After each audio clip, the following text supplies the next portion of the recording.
വന്നു. അതിനെ വിമർശിച്ചുകൊണ്ട് ഉമർ മൗലവി പറയുന്നു, മാന്യ വായനക്കാരെ, പ്രവാചകന്റെ അനുഗ്രഹം കാക്ഷിക്കുക എന്ന് പറഞ്ഞല്ലോ, അതാണ് ശിർക്ക്, കഠിനമായ ശിർക്ക്, ബിംബാരാധനയേക്കാളും കടുത്ത ശിർക്ക്.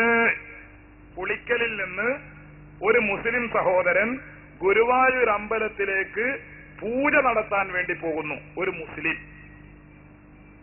മറ്റൊരു മുസ്ലിം സഹോദരൻ മദീന ഷരീഫിൽ അള്ളാഹുവിന്റെ റസൂലിന്റെ ഖബർ ഷരീഫ് സിയാറത്ത് ചെയ്യാനും പോകുന്നു. എന്നാൽ അമ്പലത്തിലേക്ക് പൂജ നടത്താൻ പോയ മുസ്ലിമിനെയും മദീനയിൽ റസൂലുള്ളയെ സിയാറത്ത് ചെയ്യാൻ വേണ്ടി പോയ മുസ്ലിമിനെയും രണ്ടുപേരെയും തട്ടിച്ചു നോക്കിയാൽ കുറച്ചും കൂടി കുറ്റം കുറവ് അമ്പലത്തിൽ പോയ മുസ്ലിമിനാണ്. അമ്പലത്തിൽ പോയ മുസ്ലിമിനേക്കാൾ കുറ്റം കിട്ടും മദീനയിലെ റസൂലുള്ളാഹിന്റെ ഖബർ സിയാറത്ത് ചെയ്യാൻ വേണ്ടി പോയ മുസ്ലിമിന് എന്നാണ് വെളിയങ്കോട് ഉമർ മൗലവി പറയുന്നത്. അള്ളാഹുവിന്റെ റസൂലിന്റെ അനുഗ്രഹം ആഗ്രഹിച്ചുകൊണ്ട് മദീനയിൽ പോയാൽ അമ്പലത്തിൽ പോകുന്നതിനേക്കാളും കടുത്ത തെറ്റാണ് അവൻ ചെയ്യുന്നത്. എന്നാ ഖുർആൻ പറഞ്ഞതോ, ലഖദ് ജാഅക്കും റസൂലും മിൻ അൻഫുസിക്കും അസീസുൻ അലൈഹി മാ അനിത്തും ഹരീസുൻ അലൈക്കും ബിൽ മുഅ്മിനീന റഊഫുർ റഹീം. മുഅ്മിനീങ്ങൾക്ക് അള്ളാഹുവിന്റെ പ്രവാചകൻ അനുഗ്രഹം ചെയ്യും, മുഅ്മിനീങ്ങൾക്ക് അള്ളാഹുവിന്റെ പ്രവാചകൻ റഹ്മത്ത് ചെയ്യും. മുഅ്മിനീങ്ങൾക്ക് അനുഗ്രഹം ചെയ്യുന്ന പ്രവാചകനാണ് ഈ മുഹമ്മദ് സല്ലല്ലാഹു അലൈഹി വസല്ലം എന്ന് ഖുർആൻ പറയുന്നു. അള്ളാന്റെ റസൂലിന്റെ അനുഗ്രഹം ആരെങ്കിലും കിട്ടണമെന്ന് ആഗ്രഹിച്ചാൽ അവൻ ബിംബത്തെ പൂജിക്കുന്നതിനേക്കാളും കടുത്ത ശിർക്കാണ് ചെയ്യുന്നതെന്ന് വെളിയങ്കോട് ഉമർ മൗലവിയും പറയുന്നു. അള്ള പറയുന്നു റസൂല് അനുഗ്രഹം ചെയ്യുമെന്ന്. മുജാഹിദ് പറയുന്നു റസൂലുള്ളാഹിന്റെ അനുഗ്രഹം ആരെങ്കിലും ആഗ്രഹിച്ചു പോയാൽ അവൻ അമ്പലത്തിൽ പോയി ബിംബത്തെ പൂജിക്കുന്നതിനേക്കാളും വലിയ തെറ്റാ ചെയ്യുന്നത്. ഇതാണ് മുജാഹിദുകളുടെ വാദം. ഇനിയും മുജാഹിദുകൾ പറയുന്നത് നിങ്ങൾ ശ്രദ്ധിക്കൂ. ഇപ്പോൾ മുസ്ലിയാർ എന്ത് പറയുന്നു? മര്യാദക്ക് അസ്സലാമു അലൈക്കും എന്ന് എന്നോട് പറയാൻ മുസ്ലിയാർക്ക് ഒരുക്കമുണ്ടോ? മുസ്ലിയാർ ഒന്നുകൂടി കേട്ടോളി. മുഹിയുദ്ദീൻ ശൈഖെ രക്ഷിക്കണേ എന്ന് തേടിയവൻ കാഫറാകുന്നു, അങ്ങനെ തേടാൻ ഉപദേശിക്കുന്നവനും കാഫറാകുന്നു, അതിന് വിരോധമില്ലെന്ന് പറഞ്ഞവനും കാഫറാകുന്നു. ആ വാദം ഉറപ്പിക്കാൻ വേണ്ടി ഖുർആൻ ആയത്ത് ദുർവ്യാഖ്യാനം ചെയ്ത് തെളിവ് കൊടുത്തവൻ 1000 വട്ടം കാഫറാകുന്നു. ഖുർആന്റെ അർത്ഥം പാടില്ലെന്ന്, ഖുർആന്റെ അർത്ഥം പറയാൻ പാടില്ലെന്ന് പറഞ്ഞവർ കാഫറാകുന്നു. അങ്ങനെയുള്ളവരോട് അസ്ലിം തസ്ലിം എന്ന് പറയാൻ പാടില്ലെന്ന് പറഞ്ഞവനും കാഫറാകുന്നു. കാഫറാക്കുക എന്ന് പറഞ്ഞാൽ അതിലും വലിയ ഒരു ചീർണി മുജാഹിദിന് വേറല്ല. കാഫറാക്കന്നെ അനഞ്ഞ കാഫറാക്ക, 1000 വട്ടം കാഫർ, 2000 വട്ടം കാഫർ, ഇങ്ങനെ കൊട്ടക്കണക്കിന് കാഫറാക്കണ പരിപാടിയാണ് കാര്യമായിട്ട് മുജാഹിദുകളുടെ ഏർപ്പാട്. ഇനി നിങ്ങൾ നോക്ക്, ഇത് വേറെ ഒന്ന്. ശവം തിന്നുന്നത് അള്ളാഹു ഹറാമാക്കി. അള്ളാഹു അല്ലാത്തവരുടെ പേരിൽ ബലിയെടുക്കത്തെ തിന്നലും അള്ളാഹു ഹറാമാക്കി. എന്നാൽ ഇത് രണ്ടും ഒരു കൂട്ടരെ ഹലാലാക്കുകയും പിശാചിന്റെ ദുർബോധനം സ്വീകരിച്ച് തർക്കിച്ചുകൊണ്ടിരിക്കുകയും ചെയ്യുന്നു. അതുപോലെ തർക്കിച്ചുകൊണ്ടിരിക്കുന്ന കാന്തപുരം അബൂബക്കർ മുസ്ലിയാർ, EK അബൂബക്കർ മുസ്ലിയാർ, കൂറ്റനാട് മുസ്ലിയാർ പോലെയുള്ളവർ ഇന്നുമുണ്ടല്ലോ. വൈൻ അതഅ്തുമൂഹും ഇന്നകും ലമുശ്രികൂൻ. അങ്ങനെയുള്ള തർക്കക്കാർക്ക് നിങ്ങൾ വഴങ്ങിക്കൊടുത്താൽ നിങ്ങൾ മുശ്രിക്കുകൾ തന്നെ എന്ന് അള്ളാഹു പറഞ്ഞിരിക്കുന്നത് പ്രത്യേകം ശ്രദ്ധിക്കുക. ഉമർ മൗലവിന്റെ ഓഫീസിൽ ഇറങ്ങിയ പുതിയ ആയത്ത്. കാന്തപുരത്തിന് വഴിപ്പെട്ടാൽ, EK അബൂബക്കർ മുസ്ലിയാർക്ക് വഴിപ്പെട്ടാൽ, KV മുഹമ്മദ് മുസ്ലിയാർക്ക് വഴിപ്പെട്ടാൽ അങ്ങനെ വഴിപ്പെടുന്നവരൊക്കെ മുശ്രിക്കുകളാകുന്നു, അവർ കാഫിറുകളാകുന്നു എന്ന് അല്ലാഹു തആല ഖുർആനിൽ പറഞ്ഞിരിക്കുന്നു എന്ന് വെളിയങ്കോട് ഉമർ മൗലവി തന്റെ സൽസബിയിൽ പുസ്തകം 2 ലക്കം 13 രേഖപ്പെടുത്തുന്നു. സഹോദരന്മാരെ, ഇങ്ങനെ ഒരുപാട് വായിക്കാനുണ്ട്. ഒരു കാര്യം ഞാൻ സാന്ദർഭികമായി ഓർമ്മപ്പെടുത്തുന്നു. ഇതൊക്കെ എന്തിനാ വായിച്ചത്? ഇതെന്തിനാ വായിച്ചത്? ചില ആളുകൾക്ക് ഒരു സംശയമുണ്ട്. എന്ത്? ചില ആളുകൾക്ക് ഒരു സംശയം. ഈ സലാം നേരത്തെ ചോദ്യകർത്താവ് ഉന്നയിച്ചതുപോലെ സലാം പറയാൻ പാടില്ല എന്ന് പറയുന്നത് കുറച്ച് ഗുരുതരമല്ലേ? അത് മുസ്ലിം ഐക്യത്തിന് തകരാറല്ലേ എന്നൊക്കെ ചിന്തിക്കുന്ന ചില സഹോദരന്മാരുണ്ട്. അവരോട് ഞങ്ങൾ വിനയപുരസ്സരം ഓർമ്മപ്പെടുത്തുന്നു. ഒന്ന്, അത് ഇസ്ലാമിന്റെ നിയമമാണ്. വിദഴികൾക്കെതിരെയുള്ള അച്ചടക്ക നടപടിയാണ് സലാം പറയാതിരിക്കുക എന്നത്. അത് അനുസരിക്കാൻ മുസ്ലിമീങ്ങൾ ബാധ്യസ്ഥരാണ്.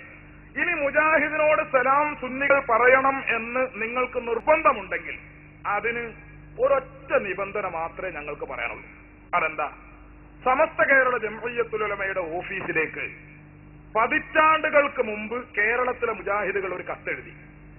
എന്തായിരുന്നു ആ കത്തിലുണ്ടായിരുന്നത്? ഞങ്ങൾ മുസ്ലിം ഐക്യവേദി എന്ന ഒരു സംഘടന രൂപീകരിക്കാൻ ഉദ്ദേശിക്കുന്നുണ്ട്. അതുകൊണ്ട് സമസ്തയുടെ പ്രതിനിധികളെ ഈ ഐക്യവേദിയിലേക്ക് നിങ്ങൾ പറഞ്ഞയക്കണം. ഇതായിരുന്നു കത്തിന്റെ ഉള്ളടക്കം. സമസ്തയുടെ 60ാം വാർഷിക സൊവനീറിൽ ഈ കത്തിലെ ഉള്ളടക്കം പ്രസിദ്ധീകരിച്ചിട്ടുണ്ട്, നിങ്ങൾക്ക് നേരിട്ട് വായിക്കാവുന്നതാണ്. ഈ കത്ത് മുഷാവറക്ക് കിട്ടിയപ്പോ മുഷാവറ യോഗം കൂടി കത്തിന് മറുപടി കൊടുത്തു. എന്തായിരുന്നു മറുപടി?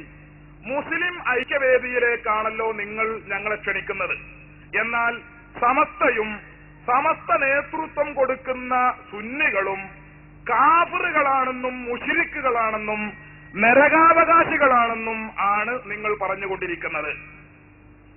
കാഫിറും മുശ്രിക്കുമാണ് സുന്നികൾ എന്ന് നിങ്ങൾ പറഞ്ഞുകൊണ്ടിരിക്കുന്നു. ഞങ്ങളെ നിങ്ങൾ ക്ഷണിക്കുന്നതാണെങ്കിലോ മുസ്ലിം ഐക്യവേദിയിലേക്കാണ്. അപ്പോ ഞങ്ങൾ കാഫിറാണെന്ന് നിങ്ങൾ വാദിച്ചുകൊണ്ടിരിക്കുമ്പോ ഞങ്ങൾ ഐക്യവേദിയിലേക്ക് വന്നാൽ അത് മുസ്ലിം ഐക്യവേദി എന്നതിന് പകരം മുസ്ലിം കാഫിർ ഐക്യവേദിയായി പോകൂലേ? അതുകൊണ്ട് നിങ്ങൾ മുജാഹിദുകള് ഒരു തീരുമാനമെടുക്കണം. എന്ത്? സമസ്ത നേതൃത്വം കൊടുക്കുന്ന സുന്നികളും അവര് മുസ്ലിമീങ്ങൾ തന്നെയാണ്, അവര് മുസ്ലിങ്ങൾ തന്നെയാണ്. അവര് അറുത്തത് ഭക്ഷിക്കുന്നതിനൊന്നും കുഴപ്പമില്ല.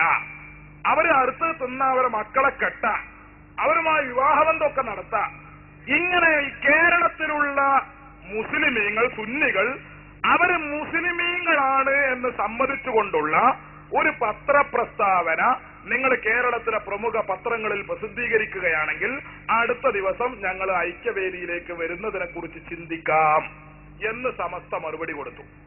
ഇന്ന് ഈ നിമിഷം വരെ സമസ്ത കേരള ജംഇയ്യത്തുൽ ഉലമയുടെ ഓഫീസിലേക്ക്, രണ്ട് സമസ്തയായിക്കോട്ടെ, രണ്ട് സമസ്തയുടെയും ഓഫീസിലേക്ക് കേരളത്തിലുള്ള സമസ്ത കേരള ജംഇയ്യത്തുൽ ഉലമ നേതൃത്വം കൊടുക്കുന്ന സുന്നികള് മുസ്ലിമീങ്ങളാണെന്ന് ഞങ്ങൾ സമ്മതിച്ചിരിക്കുന്നു എന്ന് പറഞ്ഞുകൊണ്ടുള്ള ഒരു കത്ത് മുജാഹിദ് കൊടുത്തിട്ടില്ല.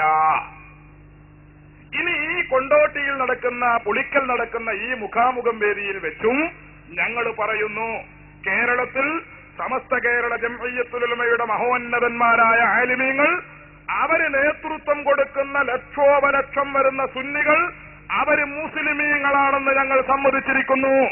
അവരെ മക്കളെ കെട്ടുന്നതിന് വിരോധമില്ല, അവരറുത്തത് ഭക്ഷിക്കുന്നതിന് വിരോധമില്ല. അവര് കാഫിറുകളല്ല, അവര് മുശ്രിക്കുകളല്ല, അവര് മുസ്ലിമീങ്ങൾ തന്നെയാണ് എന്ന് ഞങ്ങളിതാ സമ്മതിച്ചിരിക്കുന്നു എന്ന് പറഞ്ഞ് കേരളത്തിലെ മുജാഹിദ് നേതൃത്വം ഔദ്യോഗികമായി ഒരു പത്രപ്രസ്താവന നാളെ പുറത്തിറങ്ങുന്ന കേരളത്തിലെ പ്രമുഖ പ്രസിദ്ധീകരണങ്ങളിൽ, പ്രമുഖ ദിനപത്രങ്ങളിൽ പ്രസിദ്ധീകരിച്ചാൽ മറ്റന്നാളെ മുതൽ സലാം പറയുന്നതിനെ കുറിച്ച് ഞങ്ങൾ ചിന്തിക്കാം. അപ്പോ മുസ്ലിമീങ്ങളാണെന്നൊന്ന് സമ്മതിച്ചെന്നാ മതി, വേറൊന്നും തരണ്ട. ഞങ്ങൾ മുസ്ലിമീങ്ങളാണെന്നൊന്ന് സമ്മതിച്ചെന്നാ മതി. അതില്ലാത്ത സ്ഥിതിക്ക് സലാം പറയാൻ ഒരുക്കമല്ല. മുശ്രിക്കുകള് ആണെന്ന് പറഞ്ഞുകൊണ്ടിരിക്കുന്ന, കൊല്ലം നിർബന്ധമാണെന്ന് വാദിച്ചുകൊണ്ടിരിക്കുന്ന ആളുകൾക്ക് സലാം പറയണം എന്ന് പറഞ്ഞാൽ അതൊരല്പം ക്രൂരതയാണ് എന്ന് മാത്രമേ അതേക്കുറിച്ച് പറയാനുള്ളൂ. ഇസ്ലാമിന്റെ അച്ചടക്ക നടപടി ആ അർത്ഥത്തിൽ തന്നെ സ്വീകരിക്കുകയാണ് മുസ്ലിമീങ്ങൾ വേണ്ടത്.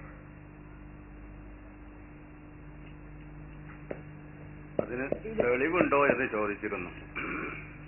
ധാരാളം കിതാബിൽ തെളിവുണ്ട്. ഒരു ആയത്ത് മാത്രം പഠിച്ചു വച്ചാൽ എല്ലാവർക്കും മനസ്സിലാവും. അസ്സലാമു അലാ മനിത്തബഅൽ ഹുദാ എന്ന് ഖുർആനിൽ തന്നെ പറഞ്ഞിട്ടുണ്ട്. അസ്സലാമു സലാമാകുന്നത് അലാ മനിത്തബഅൽ ഹുദാ, ഹിദായത്തോട് നേർമാർഗത്തോട് പിൻപറ്റിയവരുടെ മേലാണ് സലാം, അല്ലാത്തവരുടെ മേലിൽ സലാമില്ല എന്ന് പറഞ്ഞിട്ടൊരു ഖുർആൻ ആയത്തുണ്ട്. അപ്പൊ തെളിവ് ആയത്തിൽ തന്നെയുണ്ട്. ഇനി ഹദീസിലും മറ്റു കിതാബിലുണ്ട്. ഒരു ചെറിയ ആയത്ത് മനസ്സിലാക്കി വെക്കുക. അസ്സലാമു അലാ മനിത്തബഅൽ ഹുദാ, സലാം ഹിദായത്തിനോട് നേർമാർഗത്തോട് പിൻപറ്റിയവരുടെ മേലാണ് എന്ന് ഖുർആൻ തന്നെ വ്യക്തമാക്കിയ ഒരു കാര്യമാണ് എന്ന് പ്രത്യേകം ഓർമ്മിക്കണമെന്ന് ഉപദേശിക്കുന്നു.